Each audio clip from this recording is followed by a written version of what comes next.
noticed not a bunch of them came with the word. Well, maybe you've been producing them from somewhere. So, if you have it, the book of Revelation, chapter 2.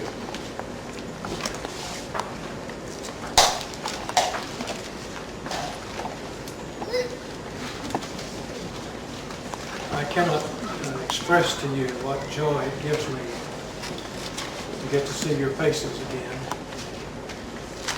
And to realize that this is just a little tiny taste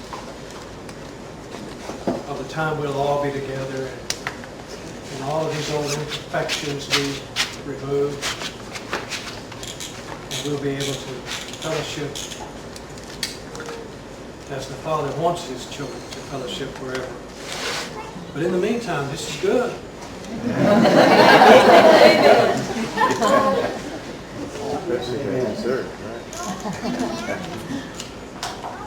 Well, I was a little shocked today to see you, and you were a little shocked to see me.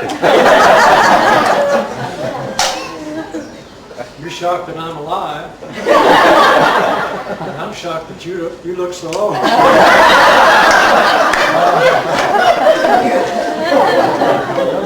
But it's a sweet shock. It's a sweet shock. Most of you are in your 40s. I'm being generous. Most of you are in your 40s. You're halfway home.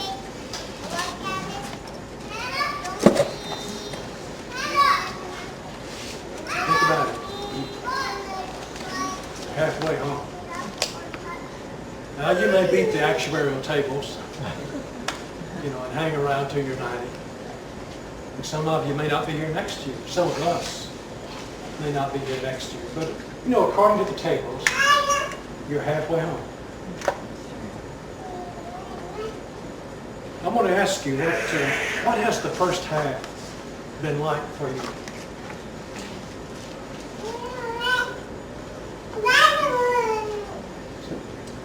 Oh, you started off, you got your education. Dr. Austin helped you do that. Other professors and teachers.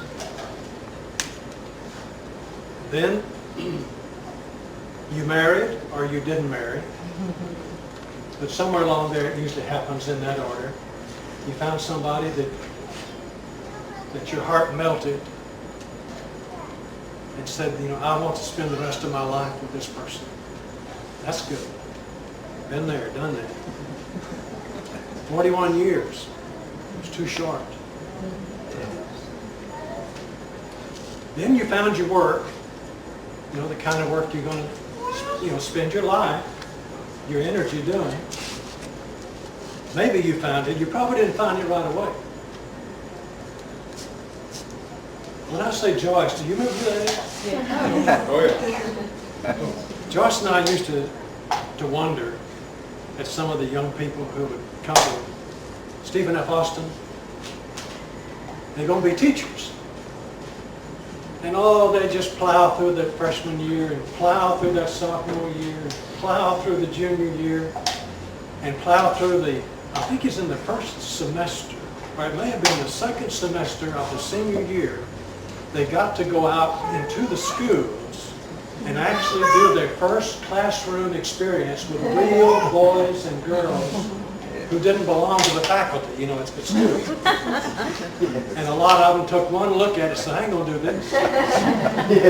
I don't want to do this. And so there was 3.5 years that they kind of, wiggled a little bit and got the sights up again. But you found your work and you pursued it. And then normally, you have children or you didn't have children. Some of you had a whole bunch of them. Some of you didn't have any. It's all good. God's working in all of our lives for His purpose. In case I missed you, we had 4, and then 11 grandchildren, and 5 greats. Wow. But it ain't over yet. then you probably bought a house. Well, we'll call it a home. A lot of Americans have houses.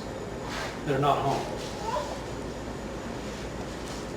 Dr. R.G. Lee used to say that a lot of little bitty people live in a great big houses.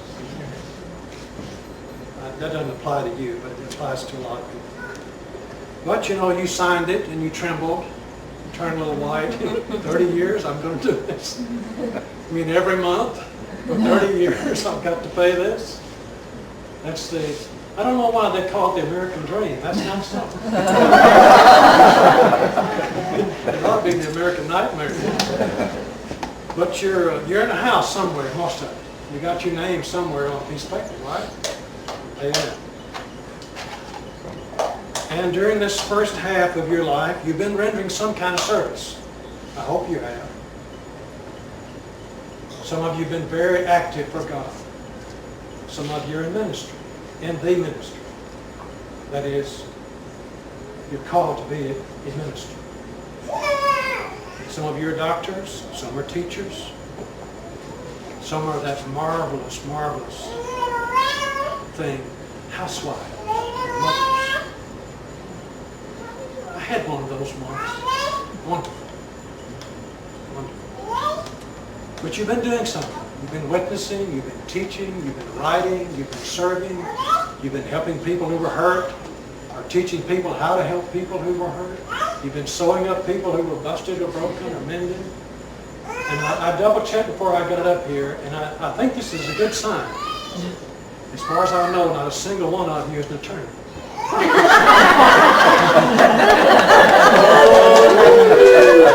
that right? That is profound. Amen. We've got to see judges, though. Your first half, and I would make an educated guess, educated not in the school of being there, that you've had some trials and sufferings in the first half. Some of you have known pain, pain of body, pain of mind.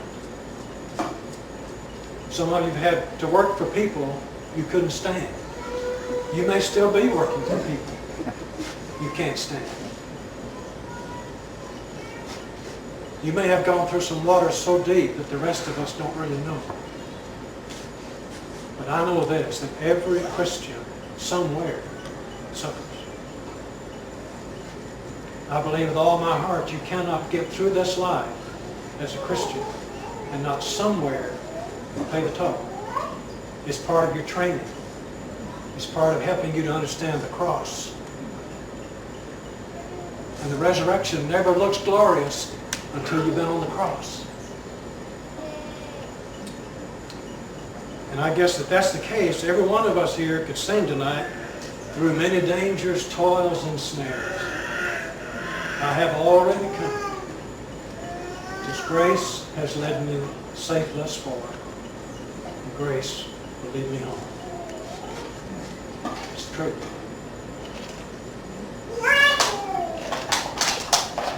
One of the greatest things you'll ever do is thank God for your pain.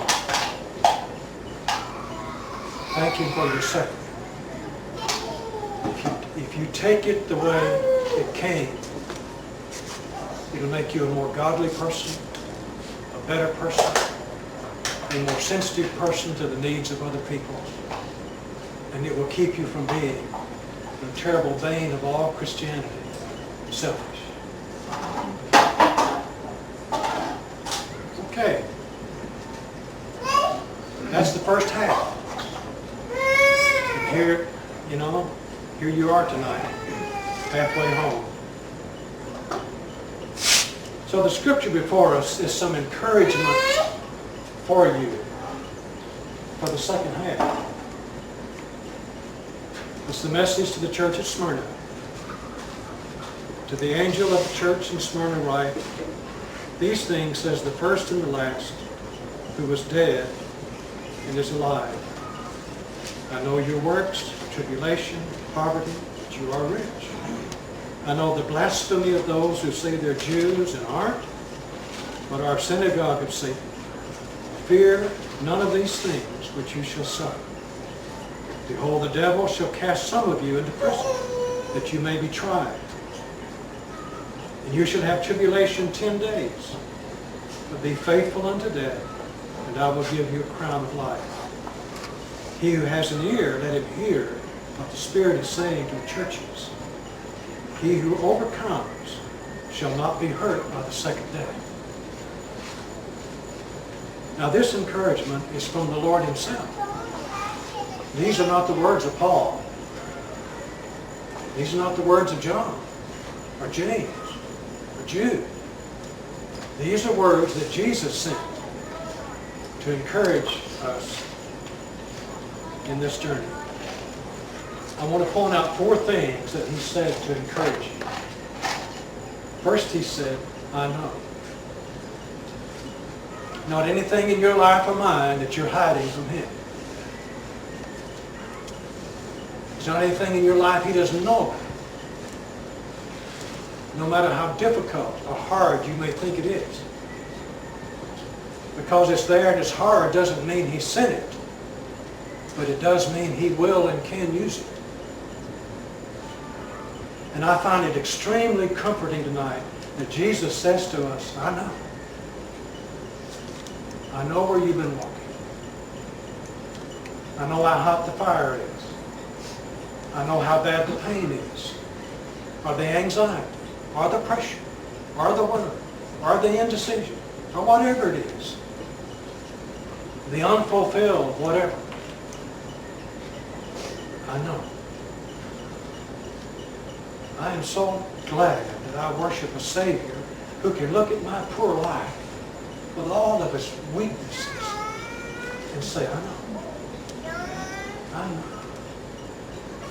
Secondly, he encourages you tonight when he says, do not fear.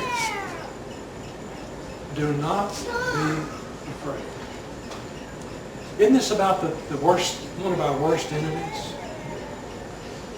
You know, I'm getting old. My old body is just getting so tattered.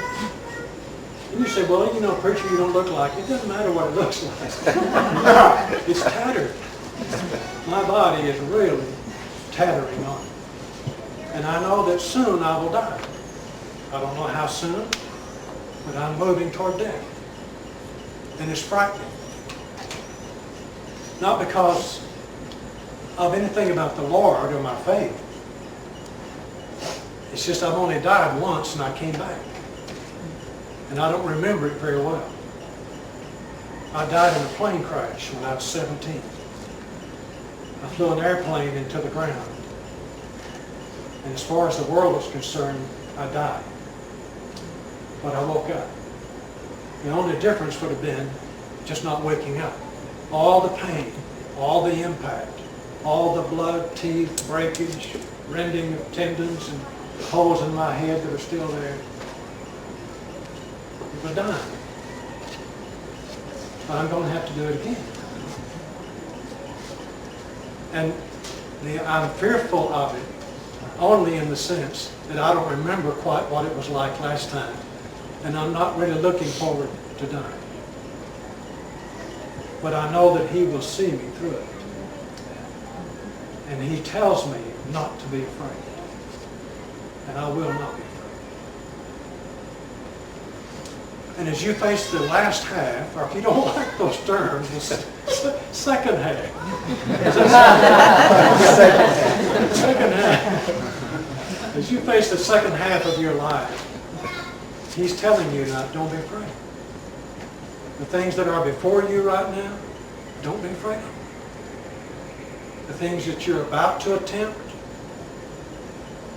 some of the trials that are about to come upon you, don't be afraid. Thirdly, Jesus says, be faithful until death.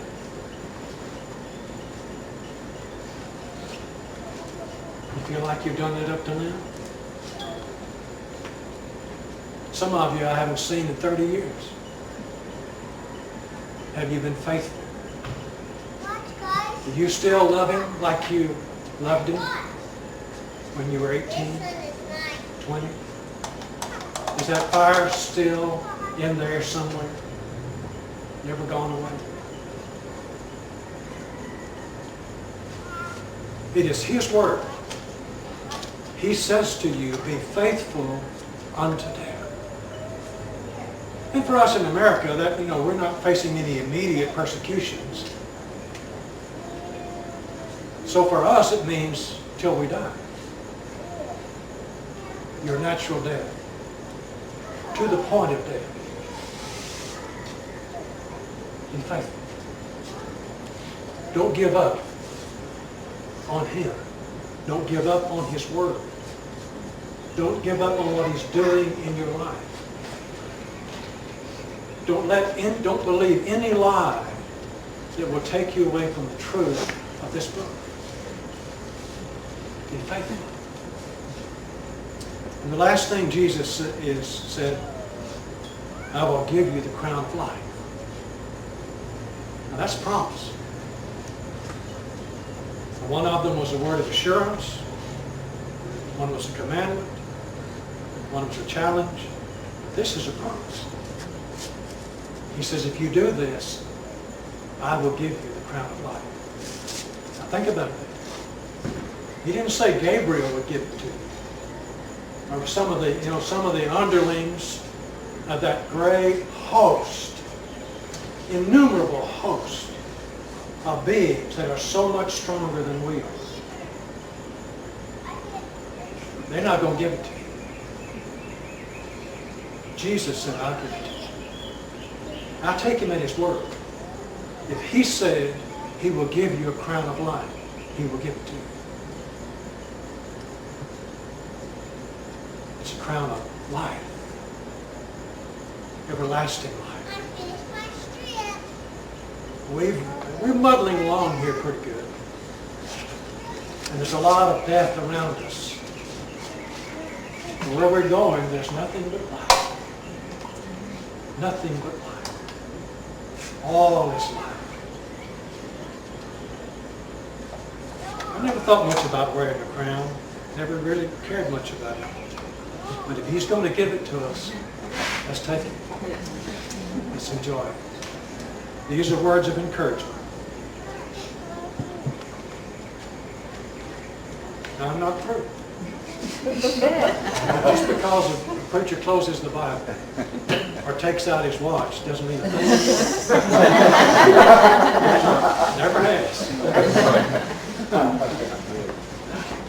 I want to talk to you a little while about the encouragement for your second half or your last half that comes from the saints. When I was your age or younger, I knew some of the most glorious Christians. I can't tell you about them tonight. But I knew there was a light in them. There was a strength upon them. There was a purpose in their life that transcended the everyday. I can see their faces now, and they've been in heaven for decades, many of them. But from them, we get encouragement to go to the second half. I want you to remember tonight every godly relative you ever had. Some of you may not have been blessed with it. I was blessed. I come from a long line of godly, poor, dirt farmers. I'm the first one in 9 generations that I know of to have a degree. And when I researched their lives, I found out that they loved the Lord, and they believed the Bible, and they worked hard, and they were honorable. They died. And when I've read their lives, I've been proud of them.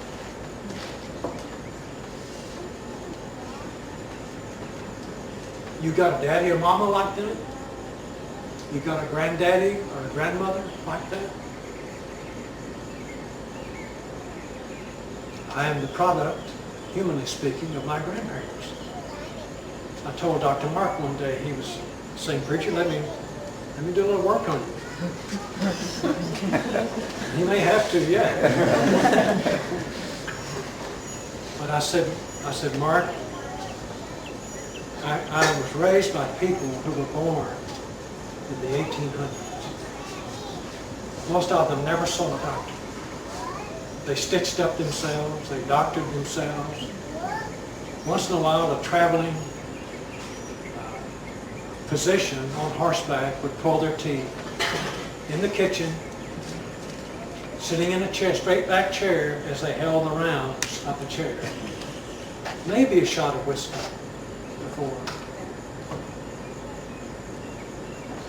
These poor people living out their lives honorably, doing what they had to do. I want to tell you about some people tonight. Two very sweet things happened to me in the space of this past year. Two couples came to see me. These four people, the two couples came at different times. Neither knew the other had come to visit me. All four of these are 75 years of age or above. I had not visited with these people in 50 years. I'm going to repeat that. I had had no personal visiting with these two couples in 50 years. Because I knew them as ruddy-faced, active, energetic, 22-year-olds at Hardin-Simmons University in Abilene, Texas. I worked with one of them. I roomed with another one, the guys. Nowadays it's just safe to cover all your But that was in the 1940s. And this telephone rings and it says, "Hey, do you remember me?" "Yeah." 50 years. "Can we come by?" "Please, come by." So I meet the first couple at the IHOP in Nacogdoches. Weldon and Juanita. Weldon looked just like he did 50 years before. I couldn't get over it. He wasn't 5 pounds different than he was 50 years before.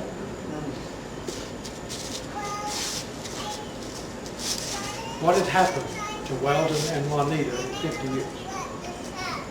Well, they graduated Hardin-Simmons. Then they went to seminary, preacher factory. Now, I don't know where they went. I have no idea. I think maybe Wake Forest, but I'm not sure. And then the Korean War broke out, and Weldon enlisted, and I guess by then he must have had enough training that he qualified as a chaplain.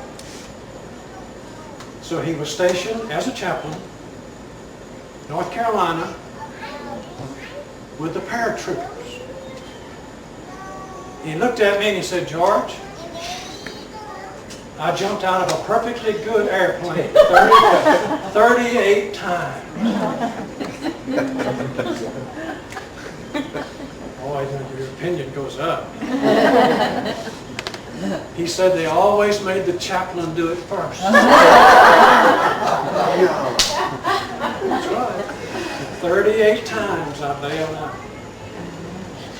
So they wouldn't be scared. If the preacher can do it, I don't know. He got in his 20 years. Somewhere in there, a child died. I don't know how old. I don't remember the cause. I heard about it. And I remember writing. But there was no answer that I remember. But they lost a child.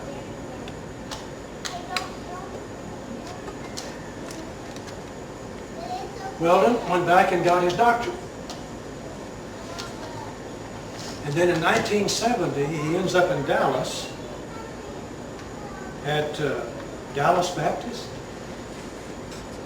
teaching Old Testament, where he has now taught for 30 years and is emeritus, but he still loves the kids. And the kids love him, and he's still teaching. Are you with me? He's 75 years old, and he's still teaching.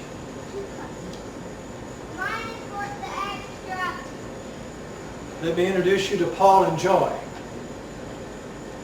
I think Joy is my kissing cousin. I haven't found out yet. We're working on it. Joy was a Dodson. We're trying to prove kinship. Her husband's name is Paul. I have not talked with them and sat down with them and been in their presence in 50 years. First time I saw him, we were students at the university. He had a radio program in Sweetwater, Texas. He needed an announcer. I was a converted DJ.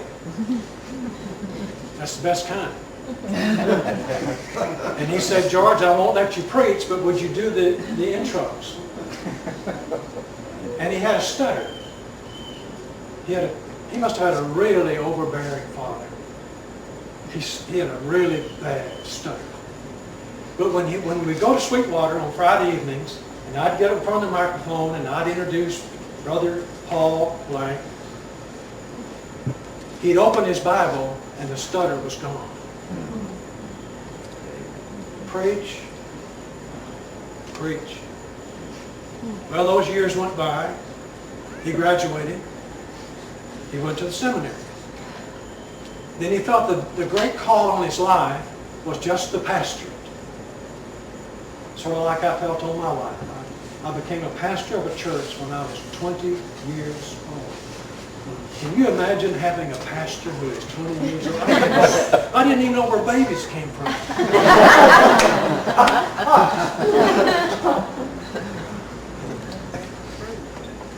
So Paul goes into the pastorate. He loves the pastorate.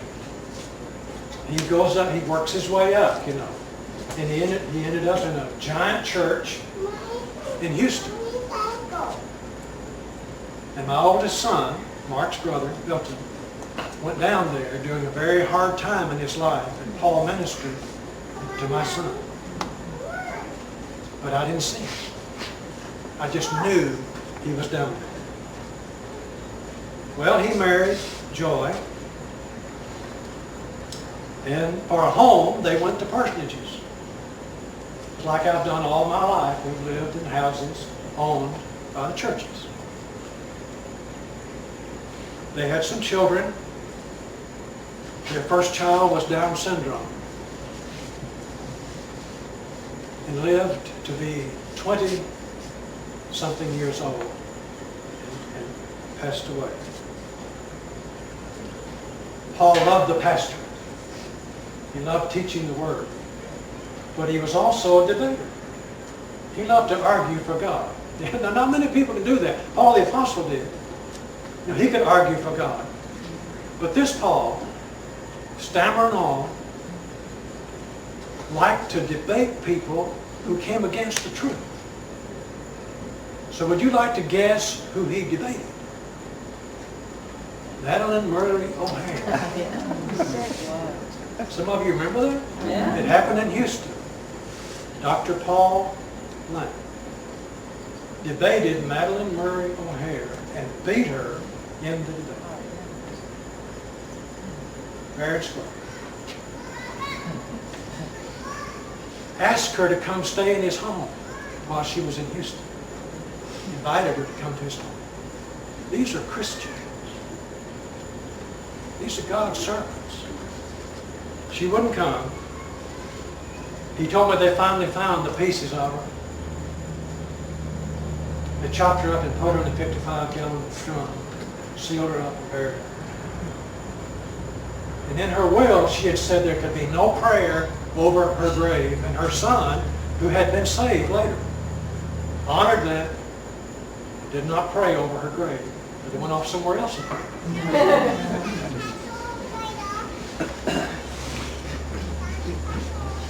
Paul is 76. He is still pastoring.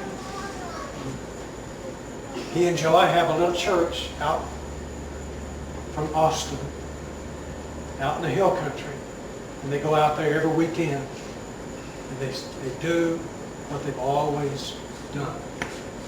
Now, I'm lifting these saints up to you tonight. And do you understand the purpose?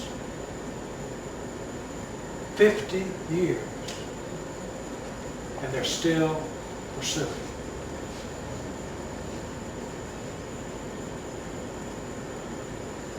Now maybe 30 years from now, you may meet each other again. Do the in your head. Won't it be sweet if when you meet each other 30 years from now, you'll find that you're like this?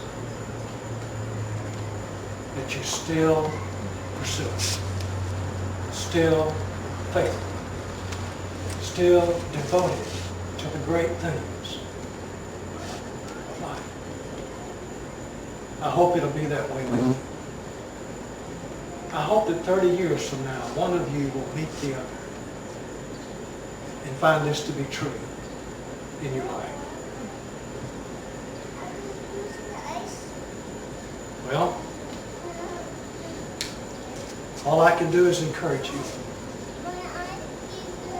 Let the second half be the best half.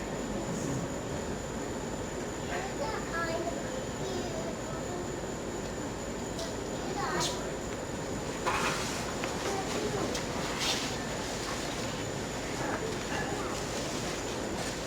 Blessed Father, it's such a privilege to be together tonight before you. Before your Holy Spirit, before your open word, and to hear the encouraging things that Christ speaks to each one of us. I ask you, Lord, to take the word, take the examples of these dear friends, take the exhortations, Father, and work them into the hearts of these dear middle-aged friends.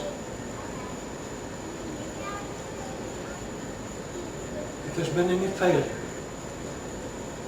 Father, may it be confessed. If there's sin, let it be forsaken. If there's any place where forgiveness needs to be received or granted, may it be done, Father.